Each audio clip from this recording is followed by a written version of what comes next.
Hello and welcome back to Look Movie Recaps. Today, we are going to recap a 2017 movie named Kidnap. Keep alert, spoilers incoming. The movie opens with videos of young Frankie during the different stages of his growth, evolving slowly with the help of his mother, Carla Dyson. He advances into a healthy boy. Carla is a single mother who works as a waitress at a cafe and happens to be a hardworking lady. Her shift is nearly done, but the other waiter hasn't yet arrived, and she is planning for an outing with her son. She holds on under the pressure from the various customers until the person for the next shift arrives.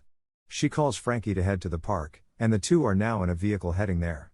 Carla loves Frankie a lot because he is the only person her life is committed to. She promises him to meet his dad over the weekend, who is now married to another woman.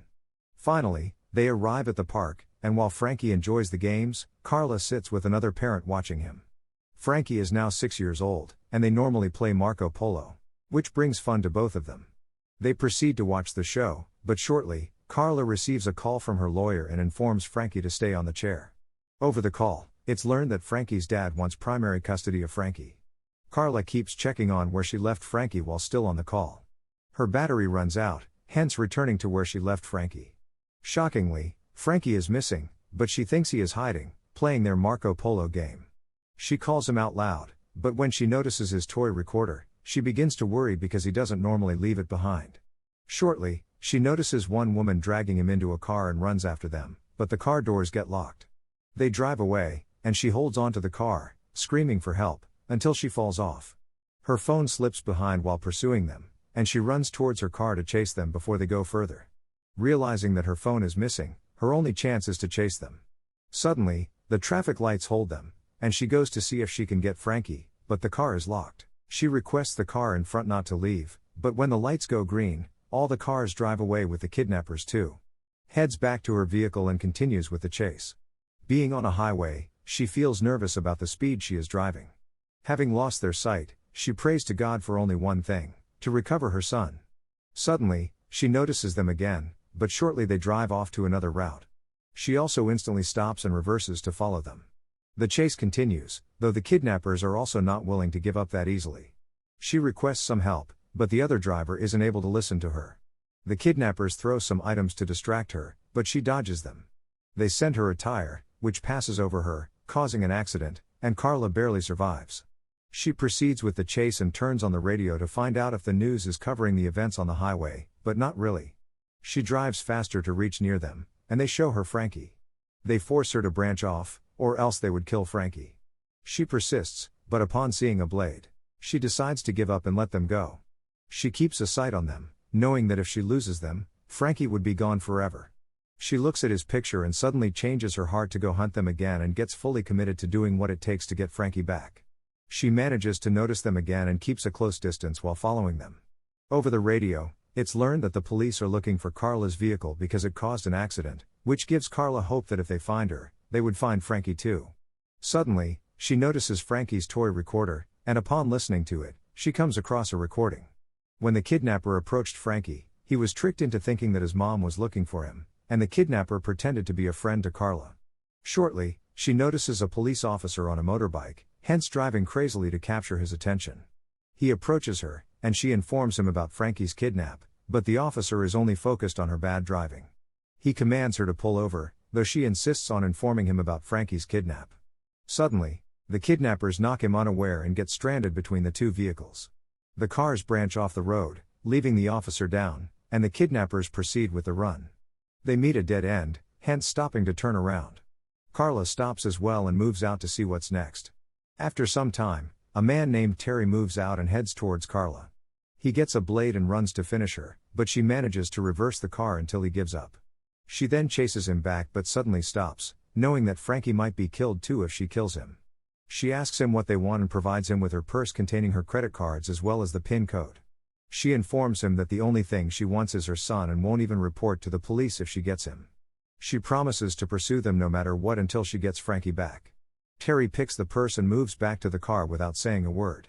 She hears Frankie screaming, and then a woman named Margot moves out to approach her, hands locking herself inside the car. She asks Carla if she can provide them with $10,000 in exchange for Frankie, and Carla confirms she can offer it to them.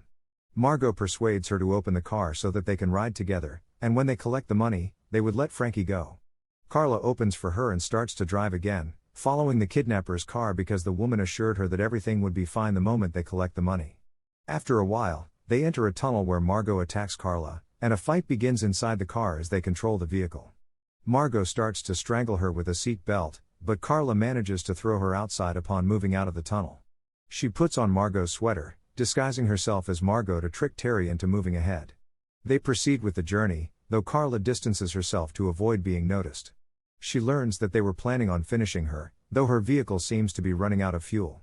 They drive for some time with everything going on normally, but after a while, Terry realizes that it's only Carla inside the car. He drives faster and threatens to throw Frankie outside, which breaks Carla.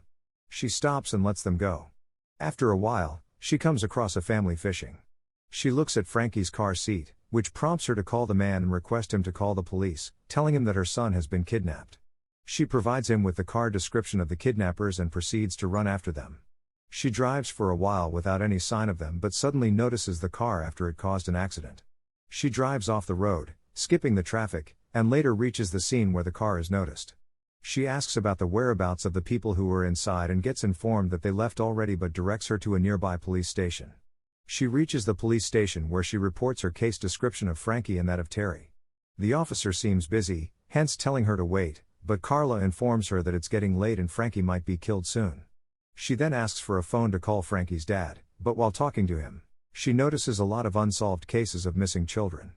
This shocks her, and she realizes she won't be helped, hence running back to her car to do the work herself. She drives on the streets and shortly comes across Terry's jacket at the bin.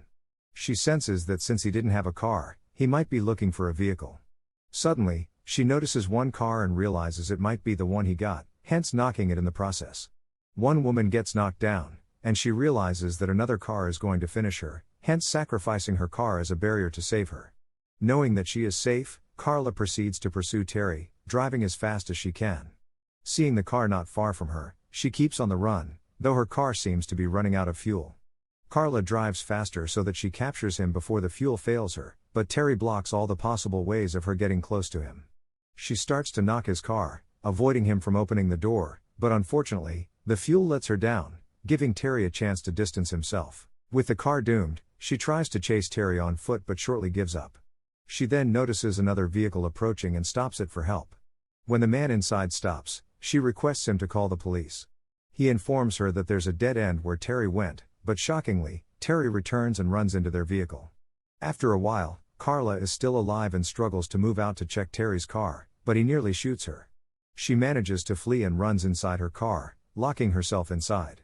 He attacks her and loads his gun before hitting the door glass to open the car. Carla holds his hand and removes the handbrake, making the vehicle run backwards into the woods, and the branches pierce Terry after the crash. Carla tries to question him about Frankie's whereabouts, but he barely says anything. She checks his wallet and learns of his address, which she checks on the navigation. She moves out and decides to walk the rest of the journey. After a while, she comes across the house in the woods. She stealthily approaches it and moves inside with a lot of care. While moving ahead, the telephone rings, and she witnesses Margot, who she encountered earlier over the phone. Margot negotiates the price after confirming they got another kid. Carla watches her moving to another house, hence reaching the telephone. She calls the police while she sets herself with a knife. After hearing strange noises, she finds out it's a dog and reports to the police about the kidnap. They promise her to arrive within 7 to 15 minutes. Margot returns, calling Terry, thinking he is back, but shortly notices a gun. Though Carla is holding her breath tightly, not seeing Terry, Margot moves out to go check on him. Carla witnesses her leave. She then notices the leftover pizza, which makes her realize that it might be a lead. She moves out and heads to the house where she saw Margot going earlier. Before she moves in and starts to look around at everything, checking for Frankie, she suddenly hears him and realizes he is locked up in the ceiling. She even hears 2 more children who also happen to be kidnapped. Frankie tries to move down, but Margot has also returned with a lot of anger. Carla hits the pipe in the ceiling to create more space, though Margot has heard, hence loading her gun to go after them. Carla manages to get Frankie down, but the other 2 girls feel scared and request for their mom. Margot releases the dog to go after Carla and Frankie, who have reached the dock.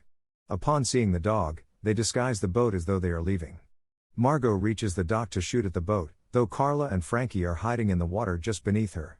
Unfortunately, the dog senses their presence, but before Margot shoots, Carla pulls her into the water and starts to strangle her. They struggle for a while until Carla drowns her and confirms she is dead before embracing Frankie.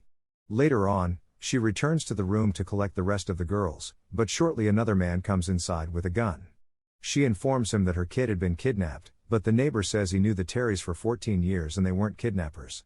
Suddenly, he hears the kids and moves to call them down, but Carla wonders when he calls them girls. Yet she hadn't told him that they are girls. She hits him with a shovel when he was planning to shoot her. She later comforts Frankie, telling him that things would get better. Later, the police arrive at the scene, and Carla, along with the rest of the children, gets secured. Over the news, they applaud Carla for her heroic work saving her son, which led to the arrest of other kidnappers, bringing the movie to the end. Thanks for watching. If you are new, don't forget to subscribe for more of these recaps. Until next time, have a nice day.